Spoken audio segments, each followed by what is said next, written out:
एक किसान के 7 पुत्र थे। सभी अव्वल दर्जे के मूर्ख, धूर्त एवं आलसी थे। कोई भी काम करके खुश नहीं था। मेहनत करना उनकी आदत नहीं थी। सारा दिन बेकार घूमने फिरने में बिता देते थे।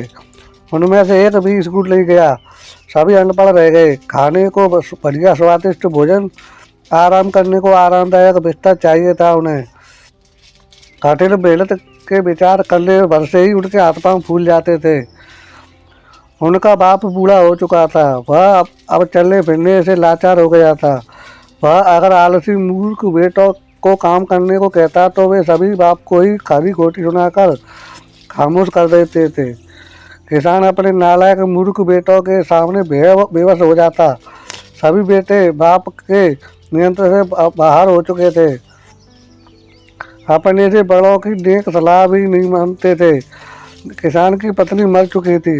उसका बुढ़ापा अभी बड़ी कष्टदायक स्थिति से गुजर रहा था। एक बार उसके पड़ोसी में किसी किसान के घर भैंस ब्याई। उसने मानवता के नाते किसान के मूर्ख बेटों को बहुत सारा दूध दिया ताकि वे खीर बनाकर खा सकें। अब दूध तो मिल गया पर मूर्खों को खीर बनानी नहीं आती थी। सभी नालायक भाई बाप के पीछे पड़ गए कि खीर बनाकर दे। किसान बीमार था, फिर भी पुत्रों का मन रखने के लिए वह लड़खड़ाते हुए उठा और खीर बनाकर बेटों को दे दी। सातों के 7 बेटे खीर खाने को बेताब थे। एक ने खीर चखी तो उसमें शक्कर नहीं थी। बड़े भाई ने छोटे से कहा, दुकान पर जाओ और एक आने की शक्कर ले आओ, तब तक खीर ठंडी भी हो जाएगी। जल्दी जाओ। छोटे वाला बेदर कर बोला, घर जा। मैं क्यों जाऊँ? दूसरे को बोलना मेरे से नहीं जाया जाता। उसने कोरा जवाब दिया तो उसने भी छोटे भाई से शक्कर लाने को कहा तो वह धार उठा, मेरे से नहीं जाया जाता। दुकान पर छोटे से कहो, वह ले आएगा शक्कर। मेरे तो पैरों में दर्द है। उसने स्पष्ट इनकार मना कर दिया। इस तरह सातों आलसी मूर्ख भाई एक दूसरे से शक्कर लाने को कहते रहे, मगर दुकान पर एक भी नहीं गया। तब उन्होंने फैसला किया कि सारे भाई खामोश होकर बैठ जाते हैं। जो पहले बोल पड़ा वही शक्कर लेकर आएगा। इस तरह सारे भाई खामोश होकर बैठ गए। सामने भाप छोड़ती गर्मा गर्म खीर का पतीला रखा था। काफी देर तक सभी चुप बैठे रहे। उन्हें इंतजार था कि कौन गलती से बोले तो उसे शक्कर को लाने को कहे, मगर सात भाई अपनी धुन के पक्के थे। एक भी नहीं बोला। खीर ठंडी हो गई थी। रात के 2 पहर गुजरने को थे। सब एक दूसरे को देख रहे थे, किससे गलती हो और उसे दुकान पर भेजा जाए। काफी समय गुजर गया। तभी घर का दरवाजा खुला देखकर 2 आवारा कुत्ते अंदर घुस आए। धीरे धीरे सहमे वे खीर के पतीले के पास आ गए। किसी ने भी भगाया नहीं। कुत्ते ताज़ा खुशबूदार खीर देखकर अपने आप को रोक नहीं पाए। पुत्र बने 7 भाइयों को नजर भी देखा। वे डरते हुए मुंह खीर की पतीली में डाल दिया। इतना सब होने के बाद भी कोई भी कुछ नहीं बोला। सभी पत्थर की मूर्तियां बने रहे। कुत्तों के हौसले बढ़ गए। जल्दी जल्दी खीर खाने के लगे। 2 कुत्तों को तो खा ही रहे थे, 3-4 आवारा कुत्ते और आ गए। सब के सब खाए जा रहे थे। आज तो मूर्खों की वजह से कुत्तों के भाग्य खुल गए।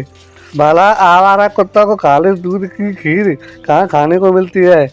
सब भाइयों के सामने उनकी खीर कुत्ते खा रहे थे, फिर भी वे खामोश हैं। कोई भी बोलने की हिम्मत नहीं कर रहा।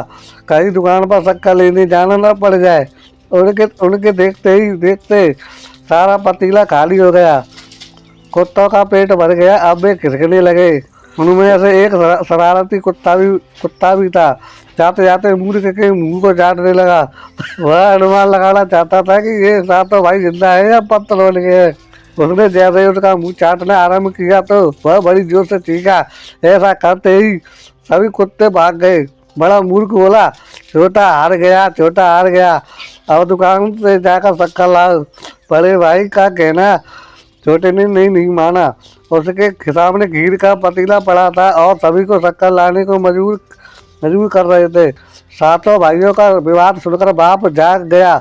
उसने जब सारी बातें सुनी तो अपना सिर ही पीट लिया। आगे बढ़ा, बड़े मूर्ख बेटे को जोर से थप्पड़ मारा। बड़ा बेटा थप्पड़ खाते ही अपना गाल सहलाते हुए बाप को क्रोध भरी नजरों से घूरने लगा। मैंने तुम्हें थप्पड़ क्यों मारा, बात समझ में आई? बाप ने गंभीरता भरे स्वर में पूछा। मुझे क्या पता, थप्पड़ आपने मारा है, आपको पता होगा, बुरा सा मुंह बनाते हुए उसने जवाब दिया।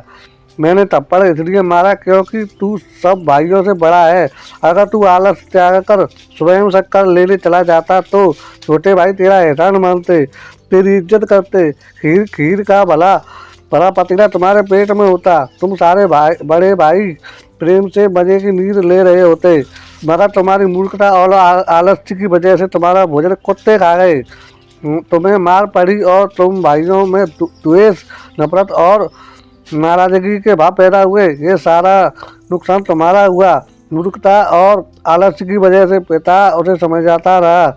बाप के समझाने से भी अब सभी को अपनी अपनी गलतियों को एहसास हो गया और उन्होंने भविष्य में सुधरने का निश्चय कर लिया। दोस्तों, ये कहानी आपको कैसी लगी? अगर आपको अच्छी लगी तो हमें कमेंट करके जरूर बताइए। धन्यवाद। मिलते हैं कल एक नई कहानी के साथ।